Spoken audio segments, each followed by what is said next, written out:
বলিউডে 3 ইডিয়েটস আর মিসিং।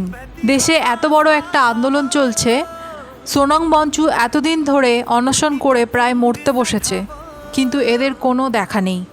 না আছে আন্দোলনকে সমর্থন করে কোনো পোস্ট, না আছে কোনো টুইট। এরা প্রচণ্ড রকম ভয়ে আর আতঙ্কে রয়েছে। কোনো রকম কোনো কন্ট্রোভার্সি হলেই যদি কোটি কোটি টাকার গুটকার অ্যাডের এন্ডোর্সমেন্ট যদি হাতছাড়া হয়ে যায়, তাহলে অনেক বড় ক্ষতি হয়ে যাবে। ওদের নিজেদের পরের প্রজন্মকেও হয়তো সারভাইভ করতে নিড দিতে হতে পারে। এই স্যাক্রিফাইস তো কিছুতেই করা যায় না, তাই না? অন্যদিকে চতুর্থ ইডিয়েট সময় গুনছে। কোনো রকমে সোনম বঞ্চু মারা গেলেই ওর বায়োপিকে ও নিজে অভিনয় করবে।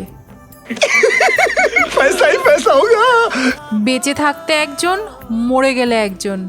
দারুণ বিজনেস প্ল্যান। মনে রাখবেন, এরাই কিন্তু আসল ইনফ্লুয়েন্সার। এরাই আমাদের ভবিষ্যৎ প্রজন্মকে পথ দেখাবে।